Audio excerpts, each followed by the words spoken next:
Hello, everybody. Thanks for joining this evening. Jeremy here, along with Keanu Kitty, who's going to be my co host for the moment. What I'm doing is looking at Tank A.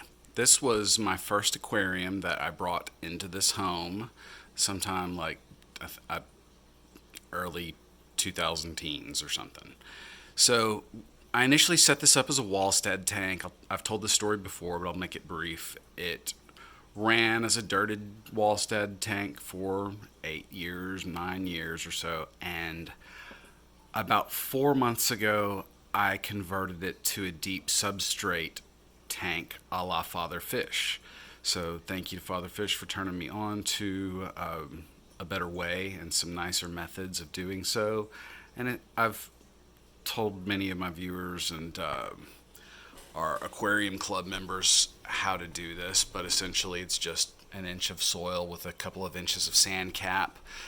That couple of inches of sand is the difference between having a nice tank with a bottom that's relatively clean and clear and easy to plant in, and something in which all the dirt comes up to the top. So if you look back about 6 months ago on my videos to find this tank, which is, it's pretty easy to see. It's the one that's just kind of in the middle of my main aquarium wall here in my living room, and the bottom of it's just a lot dirtier. So we're now 4 months into a replanting. Not, it wasn't just that; it was a total teardown, and new soil, new sand. Kept the mangrove bits. This started as my quote unquote South American tank. It's still mostly a South American tank. It does have some ram's horn snails in it, which are Indian in origin, being the subcontinent of India, but I don't. Yeah. It's got Anubias in it. Okay, so that's something that's worth talking about. These guys here, these are Anubias hybrids. I've got one there, one over here, one in the back, another hiding back there. So years ago, I'm going to say this was like 2012, I didn't know nearly as much about aquatic plants as I do now. I knew pretty much nothing except when I was younger, we had some in an aquarium. My grandmother had some in an aquarium. My grandparents had some in their pond. My other parents' parents. And that's about what I knew about aquarium plants. And being from Arkansas, I grew up going on boating trips and things to local lakes and things, and I saw some of these plants, noted that some of them were even the same. More on that later. That's Elodea. One of my previous videos kind of touched on that for a moment. But I didn't know much about plants when I started getting back into this stuff as an adult. I'd been keeping fish, but I hadn't been keeping planted aquariums that were thriving. I was struggling, so when I discovered the Wallstead method, that was sort of the beginning of a resurgence of interest in this and gardening and some other things. But this is just really taking it to the next level. So right now, I've come through and done some clipping and cutting, and it's late in the evening. Main light should not be on right now, but I was doing some maintenance, and I'll show you a bit of that. Actually, I missed something. I pulled up that Alternanthera phylloxetes plant. Actually, it's even labeled there. I keep that in chalk marker, alligator weed. That's the tall plant that's uprooted. I've got that going several places inside and outside, but I always forget the name, so I just left it there. Similarly, Amaranthus spinosus, a local plant that I've collected. I forget the name of it. There's another one down here, Hydrocotyle ranunculoides. I actually accidentally erased that, so I guess some of it's committing to memory, but that's why I leave it on the glass, so I'll see it enough times that it goes to memory. But see these snails on the glass? Those are the ram's horns. And little delicate plants like these absolutely get ravaged by these guys. When they get hungry, they don't care if plants are alive or dead. People will say, oh, ram's horns don't mess with my stuff. Well, look at what they do to my mermaid weed. It's just got growth up on the top. It's because they ate everything down below it. Let me try to show some other examples. That's actually a parrot's feather plant. They just eat all the stuff that they get access to. So unless something is quite hardy, like a Nubius, for some reason they don't mess with Alternantheras too much. They really go after Kabamba, so I have to keep the Kabambas trimmed. But Alternanthera lilacina, Rosanervig, which is the red or pinkish plant back in the back, they really attack that. And Staringen ripens, let me find some of that. These little green guys down here. The snails really go after that. They really go after the mermaid weed over here. And you can sort of see them over here in this Alternanthera patch over here. And what they do, they just get up in the top of it and kind of munch all the soft new growth off. But they also go lower in the plant and munch off all the older foliage, so it kind of cripples the plants. So I have recently baited this tank. I've only done it once, maybe a week and a half or 2 weeks ago, where I just dropped a cucumber slice in that had a little plant weight, lead weight wrapped around it so it would sink, and then I pulled out 30 grams horned snails or something, dropped it down in again, did that one more time. But little plants have struggled in this tank because of that, like these little guys. This is more Staringen ripens. And what else is it?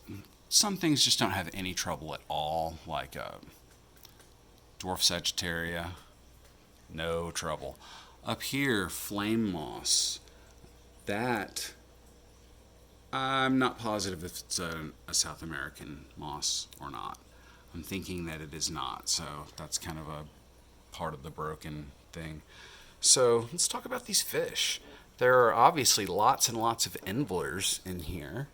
They're related to guppies. Some people will say they are guppies. They're a type of guppy. Well, that's sort of right. They are a different species. They will crossbreed with guppies very readily. There are also bronze Corydoras in this tank, and I'm kind of shocked I'm not seeing any. I saw them a little bit ago before I started talking about fish, but there's a bronze Cory.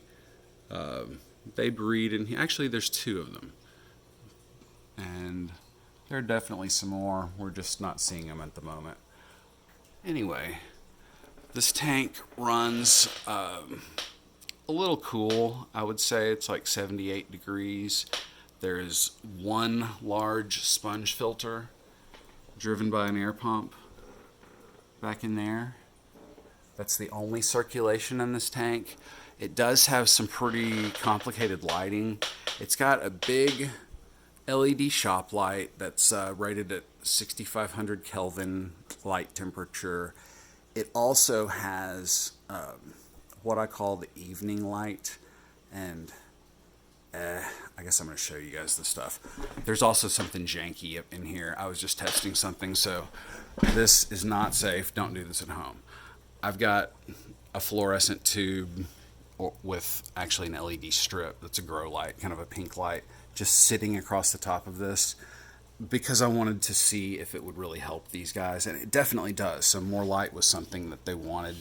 But in addition to that, there's a fluorescent tube up here. Now this is just an old lamp that I had sitting in a pile in my utility room, so I wanted a light that was somewhere in between bright like this and something a little dimmer. I don't have a 24/7 light on this, so it's like it's on me to make kind of a gradual progressive darkness to dim light to brighter light, then dimmer, and then to darkness. And I try and do that with each of my tanks somehow, whether it's a combination of multiple lights or just a 24/7 function dawn to dusk lamp. It's really helpful, but at the moment I was, it's evening, it's late. I turned the light on so I could do some tank maintenance, and I just left it on so I could give you guys a little film. Anyway, that's about 10 minutes of this thing. I'm going to cut it there before I just start rambling.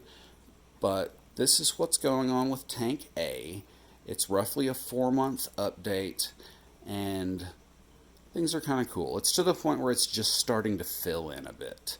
I haven't been aggressively planting it at all. I've just been kind of trimming things and poking them around as I found some South American stuff. Oh, actually, let me jump back to something I was going to say.